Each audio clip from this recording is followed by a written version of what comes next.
जय माताजी, जय श्री कृष्ण। केम छो बधा यूट्यूब फैमिली मित्रों? मजामां ने मजामां जशो। तो जो आज तो गणपति विसर्जनનો आनंद चौदस છે, એટલે કે આનંદ ચૌદસ પણ કહેવાય છે અને અનંત ચૌદસ પણ કહેવાય છે। એટલે બપોરના ગણપતિ બાપા પધરાવાના છે, તો વિડીયોમાં કન્ટિન્યુ બન્યા રહેજો। અત્યારે તો આપણે રોટલી બનાવીએ છીએ અને રોટલી આપણે છે ને રસોડું એકદમ કિચન સાફ કરી નાખ્યું છે અને બેઠા બેઠા બનાવીએ છીએ, કેમ કે ઊભા ઊભા નથી બનાવતા, કેમ કે આજે થોડી તબિયત ખરાબ છે ને એટલા માટે આપણે બેઠા બેઠા જો રોટલી બનાવી નાખીએ। રોટલી બની જાય પછી રોટલા બનાવી નાખીએ સરસથી અને પછી જમી લઈએ। આજે રસોઈમાં બનાવી છે આપણે ખીર બનાવી છે, પછી પપૈયાનો સંભારો બનાવ્યો છે, ત્યાર પછી આપણે ઓલી મગની છૂટી ડાયર હોય ને ડાયર બનાવી છે અને ચોરીનું શાક બનાવ્યું છે। તો કોઈ પણને ફૂલ ગુજરાતી થાળી ખાવી હોય તો આવી જાઓ।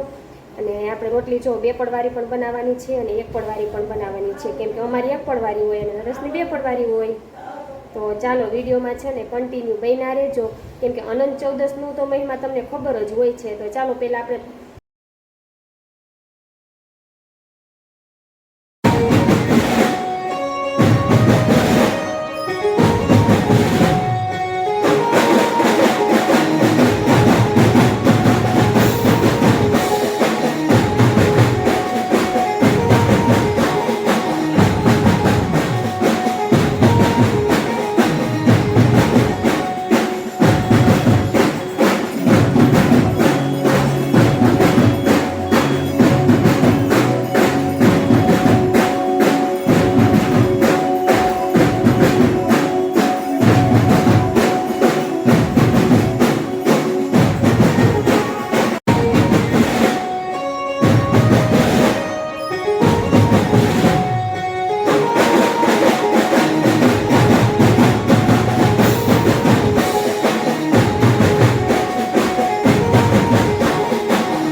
જો ગણપતિ દાદાને પધરાવવાનું આવી રીતના ક્રેનમાં રાખી અને કુંડ બનાવ્યા હોય ત્યાં તમે આવી રીતના પધરાવી શકો છો।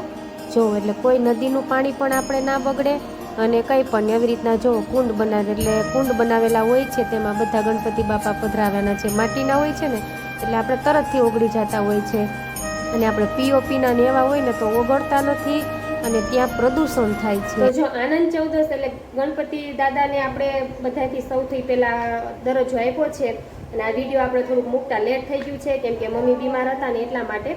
અને આનંદ ચૌદસ એટલે ભગવાનને પધરાવવાનો દિવસ છે। હું તો એમ જ કહું કે બધા આવતી વર્ષે છે ને માટીના ગણપતિ બાપા બનાવજો અને ઘરે તમારે જો ઘરે બેસાડેલા હોય ને તો તમે ઘરે શેરીમાં હોય તો મોટું એવું આપણે ટબ લઈને એમાં સરસથી માટીના ગણપતિ હોય તો આપણે ત્યાં વિસર્જન થઈ જાય, ક્યાંય પ્રદૂષણ ન થાય, કે ભગવાનને આપણે ફેંકવા ના પડે, ડૂબાડવા ના પડે, એવું તમે કરો। કેમ કે 10 દિવસ તમે જો પૂજા કરી હોય, સેવા કરી હોય, તમે આમ ઘા કરીને નાખો ને એ પાપ લાગે છે। એટલે હું તો એમ જ કહું કે ઘરે બેસાડેલા હોય ગણપતિ બાપા, એટલે અમારે જો ઘરે પ્રકૃતિએ બેસાડ્યા હતા, તમે વિડીયોમાં જોયું જ છે, એટલે અમે ઘરે બેસાડ્યા હતા ને અમારા બગીચામાં છે ને ત્યાં સરસથી મૂકી દીધા, કેમ કે અવડા એવા માટીના હતા તો એ જો ગળી ગયા સરસથી।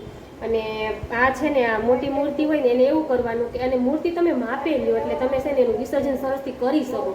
એવડી મૂર્તિ હોય ને તો તમે શેરીમાં આપણે મોહલ્લામાં કર્યું હોય તો તમે એને સરસથી એવી રીતના કંઈક વસ્તુ પાણીની ભરી અને તમે એનું વિસર્જન સરસથી શેરીમાં કરી શકો છો. આજે એવો વિડીયો તમે આગળ જોયો છે, તમને કેવો લાગ્યો છે તે જરૂરથી જણાવજો. કેમ કે તમે જોવો છો ગણપતિ ભગવાનને પધરાવવા જાય છે તો કેટલા જીવ જાય છે છોકરાઓના, મોટી ઉંમરના જાય, છોકરાઓના જાય. કેમ કે ગણપતિ બાપાને પધરાવો તમે એવી રીતના ને એટલે એમ કહે છે કે તમે મને પધરાવો, મને કેટલા ડૂબી જાય છે. એટલે એવું ના બને ને એટલા માટે. અને મેં તો એવું સાંભળ્યું હતું 2 વર્ષ પહેલાં કે પાર્વતી માતાએ એવું કીધું હતું કે મારા દીકરાને તમે આ રીતે ડૂબાડોમાં તમે ગમે ત્યાં એક જગ્યાએ એને સ્થિર કરી દો અને તમે માટીની મૂર્તિ બનાવો છે, તમે છે ને વિસર્જન કરો તો તમે આ રીતે કરો. એવું બધું મેં એવું વાત સાંભળી છે. હવે સાચું હોય કે ખોટું એ નથી ખબર, પણ આ તો આપણી રીતના જ હું કહું છું કે ગણપતિ બાપાનું વિસર્જન આ રીતે કરો તમે.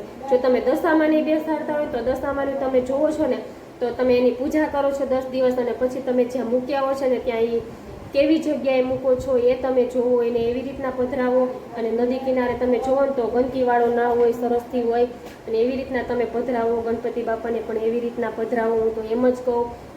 અને આ તમે છે ને પૂજા એવા ગણપતિ બાપાની કરો કે આપણે ઘરે આખું વરસ પૂજા કરીએ છીએ ને એ ગણપતિ બાપાની કરો ઘરે 10 દિવસ અને પછી એની આખું વરસ કરો, એવી પૂજા કરો તમે.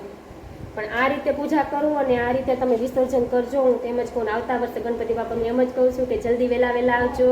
કેમ કે આપણો બહુ જ મજા આવે એવો તહેવાર છે, હરખ ઉલ્લાસ. અને હવે પણ માતાજીનો તહેવાર આવે છે, તમને બધાને ખબર છે. નવલા નોરતા આવી રહ્યા છે એટલે એમાં પણ આપણે હરખ ઉલ્લાસથી ઉજવવાના છે. ગણપતિ બાપાને પણ આપણે હરખથી બધા ઉજવા છે. બસ નોરતા પૂરા થશે એટલે પછી આપણે આવશે. હવે દિવાળી નથી કહેતા કે 9 નોરતા ને 16 શ્રાદ્ધ, 9 નોરતા ને 20 દિવાળીના દી. એટલે હવે શ્રાદ્ધ હાલે જ છે અત્યારે. શ્રાદ્ધમાં જ મારે તમારા વિડીયો જોવો તમે. અને ત્યાર પછી 9 નોરતા અને 20 દિવાળીના દી.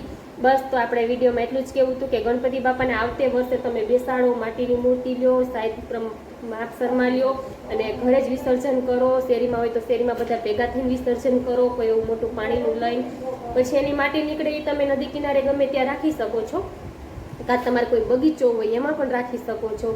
બસ મારું એવું જ કહેવું છે. કેટલા જીવ જાય છે, કેટલા લોકોના મરણ થાય છે, કેટલા એક દીકરા હોય એના દીકરા વયા જાય છે, બિચારા નોંધારા થઈ જાય છે, એવું થાય છે. એટલા માટે બસ એટલી વિનંતી છે કે આ રીતે પૂજન કરો, આ રીતેનું વિસર્જન કરો.